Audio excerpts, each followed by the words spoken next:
भगवान बताते हैं कि ममैवांशो जीवलोके जीवभूता सनातनः मना षष्टिन्द्रियाणि प्रतिष्ठानि कर्षति। प्रसंग ये है कि जैसे अगला जन्म हमको प्राप्त होता है, तो जो अगला जन्म हमको प्राप्त होता है तो वो कैसे कैसे प्राप्त होता है, आखिर हमारे पूर्व जन्म के जो हम संस्कार कैसे लेके जाते हैं। कहते हैं ना लोग कि ये पहले जन्म की पढ़ी विद्या है इसकी, ये पहले जन्म का इसका किया हुआ है, कैसे होता है, ये ऐसे बताते हैं। तो भगवान कहते हैं इस शरीर में रहने वाला जो जीवात्मा है ना, वो ममैवांशो, वो मेरा ही अंश है। प्रत्येक शरीर में रहने वाला जो जीवात्मा है वो मेरा अंश है। और प्रतिष्ठान मना षष्टिन्द्रियाणि कर्षति, जिस प्रकृति में स्थित जो मन सहित पांचों इंद्रियां है ना, इनको आकर्षित करता है। ये जो जीवात्मा है, ये मन और जो हमारी पांचों इंद्रियां कान, नाक, आंख, जिह्वा और त्वचा, ठीक है, तो ये पांच इंद्रियां हो गई। और पांचों इंद्रियों का हमारा संपर्क है एक एक महाभूत से। जैसे त्वचा का संपर्क है, त्वचा का संबंध है किससे? वायु से, तत्व स्पर्शमान वायु। जिह्वा का संबंध है हमारे रस जल से, जल महाभूत से। कान का संबंध है हमारे आकाश महाभूत से। अगर आकाश ना हो हमको सुनाई नहीं पड़ेगा। अगर आकाश महाभूत ना हो हमको सुनाई नहीं पड़ेगा। आकाश का मतलब होता है जहां पर खाली जगह हो, स्पेस।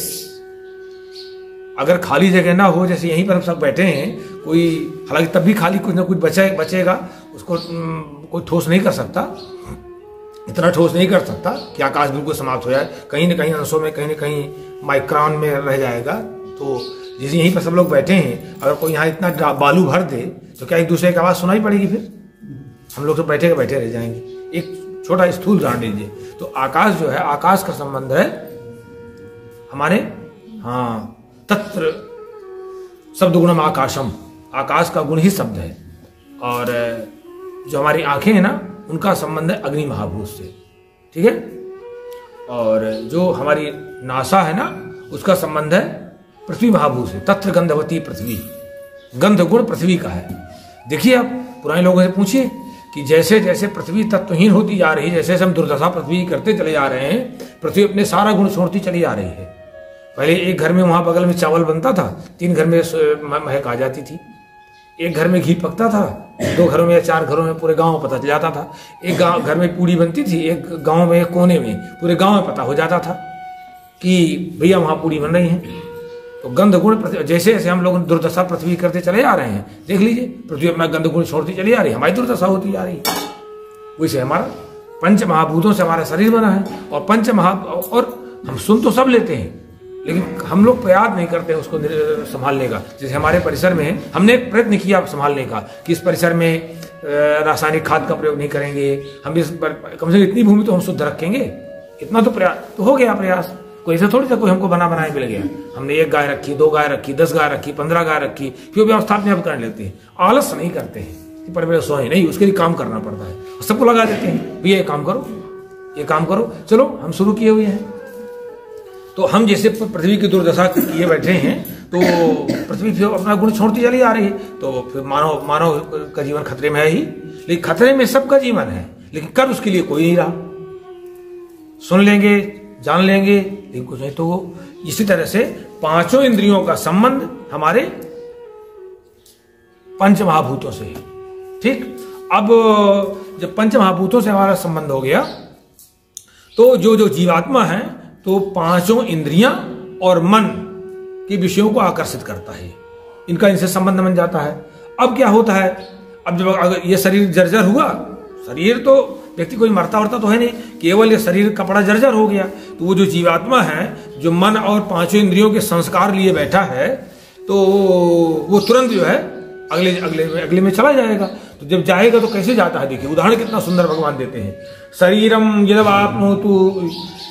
यदवाप्नोति यच्चाप्युत्क्रामति स्वरा गृहीत्वैतानि संयाति वायुर्गंधा निवासयात्। कहते हैं जैसे वायु है ना, एक जगह से गंध को लेकर के दूसरे के चला जाता है, तो लोग जान जाते हैं कि अरे वहां पर रात करानी का पौधा लगा हुआ कहीं न कहीं, या वहां से ऐसी महक आ रही है, इसके माने कहीं न कहीं है। वायु ही गंध को लेकर जाता है। तो ठीक कहते हैं भगवान, जिस तरह से वायु जो है गंध को लेकर के एक स्थान से दूसरे स्थान में चला जाता है, ठीक उसी प्रकार से ये शरीर, क्योंकि सारी जो है आपने बदबू खरीदी है, सारी आपने सुगंध दुर्गंध आपने खरीदी है, अपनी इंद्रियों का दुरुपयोग करके, आप इंद्रियों को वासनात्मक बना करके, जीभ से झूठ बोल करके, जीभ से गलत स्वाद ले करके, कान से गलत चीज सुन करके, आंखों से गलत चीज देख करके, गलत चीज अडॉप्ट करके आपने सब कुछ किया है। किसी दूसरे ने नहीं कुछ किया है, भगवान नहीं करने गए, आपका ही है, सब कुछ आपका है। तो भगवान कहते हैं जिस तरह से आपने संचय किया है, संस्कार अर्जित किए हैं, वही पूर्व जन्म के संस्कार मन और जीवात्मा लेके अगले शरीर पहुंच गया। फिर आप पहुंचे, जन्म लिया, फिर शुरू हो गया वही शुरू हो गया। कर्म जो है 3 तरह के होते हैं ना, कर्म जो है 3 तरह के होते हैं। एक तो होता है क्या, संचित, दूसरा होता है प्रारब्ध, और तीसरा होता है क्रियमाण। तो संचित हमारा कई जन्म जन्मांतर जो हम करते चले आए, वो हमारा संचित हो गया, स्टोर हमारा बन गया। अब जब हमारा जन्म होना शुरू हुआ, हमारा जन्म हुआ, तो वही जो हमने कर्म संचित किया है, तो वो बन के प्रारब्ध, उसी से बन गया प्रारब्ध, उसी से हमारा शरीर का निर्माण हो गया। भगवान कह रहे हैं ना, उसी से हमारे शरीर का निर्माण हो गया। तो क्या हुआ, अब हमारा जब शरीर बनने लगा, प्रारब्ध बनने लगा, तो उसमें हमारा प्रारब्ध बन जाता है। 5 साल में हमारा ये हो जाएगा, 10 साल में हमको बीमारी हो जाएगी, 15 साल में हमको ये हो जाएगा, फिर ऐसा हो जाएगा, वैसा हो जाएगा, ये सब चलता रहता है।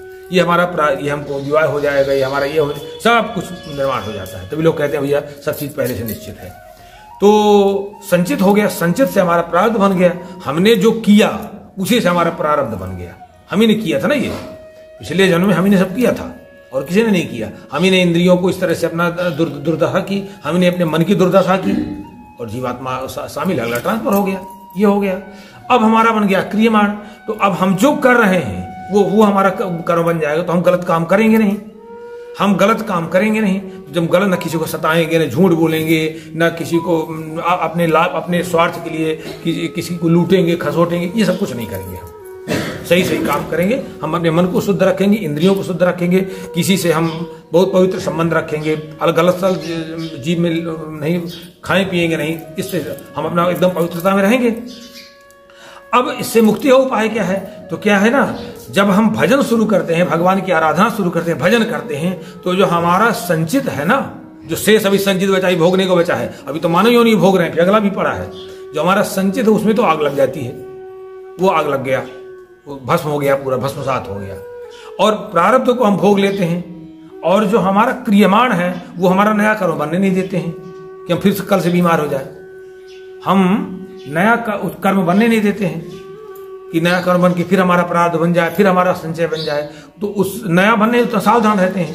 तो जब हम भजन करते हैं भगवान का, तो हम इतना हमारे विवेक जागृत हो जाता है कि नया हमसे बुरा कर्म नहीं होता। हमारी इंद्रियां मानेगी नहीं, हमारा मन मानेगा नहीं, हमारा गलत काम करवाएंगे, लेकिन तुरंत सचेत करता है वो भजन, तुरंत रोकता है हमको। नहीं, क्या कर रहे हो तुम, तुरंत रोकता है वो भजन।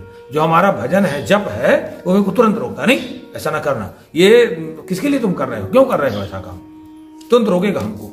विवेक जागृत होना शुरू हो जाता है, तो हमसे बुरा काम होने नहीं पाता। एक हमारा वो बच गया। अब हमारा संचित में आग लग गई, अब बचा हमारा प्रारब्ध, जो कि हमारा वो भोगना पड़ना है।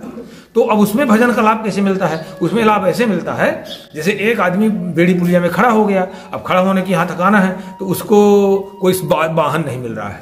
अब वाहन मिला तो खटारा मिल गया, वाहन मिला तो वही खटारा मिल गया, और वो वाहन खटारा ही मिल गया, साथ साथ उसमें जो बैठा है ड्राइवर कंडक्टर, वो जेब काट लेता है आपका, वो आपकी सब दुर्दशा करते वहां से यहाँ तक चला आता है, उतार देता है।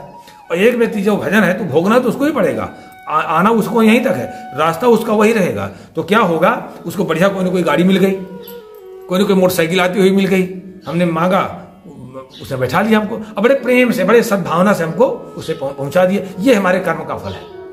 हमको रास्ता तो वही मिलना है, क्योंकि हमने कर रखा है। तो अब जब हम यहाँ बैठे हैं, तो हमको जाना तो वहीं पड़ेगा। हमको कोई ना कोई वाहन मिल गया, बड़े प्रेम से उनको भैया दीदी जो कुछ कहते कहते ले गया, और बड़े प्रेम से उतार दिया उसे।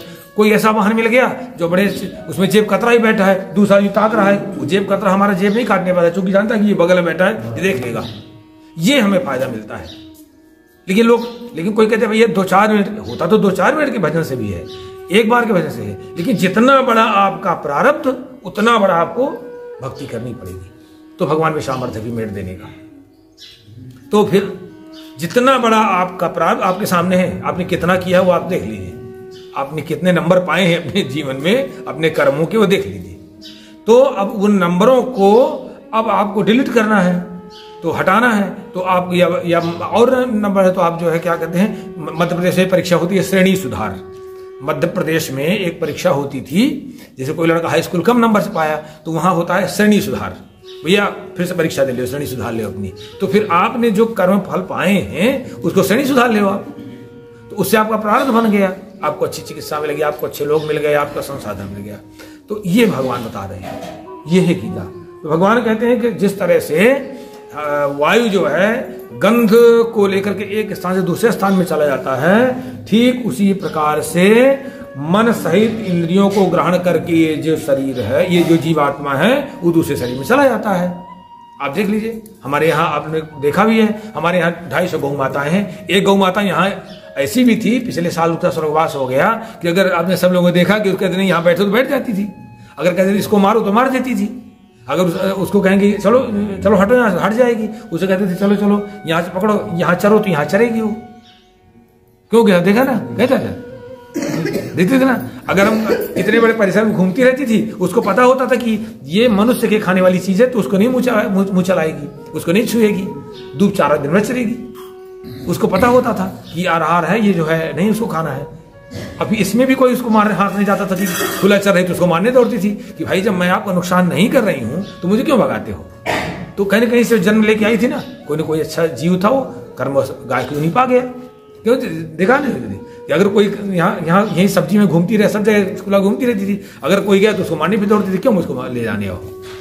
देखते थे ना आप लोग, चाहे जो कोई हो उसको मार देती थी कि भैया मैं चल रही हूँ, चलने दो, नुकसान मुझे करना नहीं है आपका। जो मनुष्य के खाने वाली चीज उसको नहीं खाएगी जब तक आप नहीं उसको देंगे हाथ से।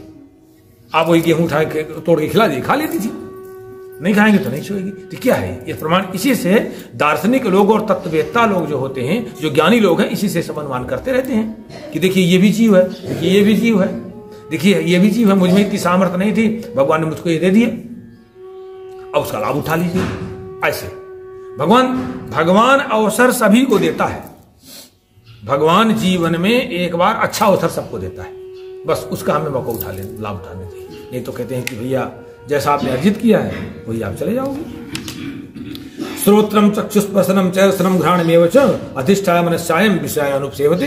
कहती जो जीवात्मा है ना, ये कैसे सेवन करता है, ये वही जो हम पिछले बता गए, आंख, कान, त्वचा, जीभ, नाक और मन का आश्रय लेकर के ये इन्हीं के सहारे से विषयानुपसेवते, वासनाओं का सेवन करता है, विषयों का सेवन करता है, और क्या करता है। और तो हमें सेवन तो करना है, उसके बिना तो काम नहीं चलेगा, लेकिन हमें सुख की आकांक्षा से नहीं। जैसे ही हमने इंद्रियों के सुख के, इंद्रियों के विषयों के माध्यम से सुख लेना शुरू किया, वहीं वो गड़बड़ा हो जाएगा और सामान्य में रह जाइए।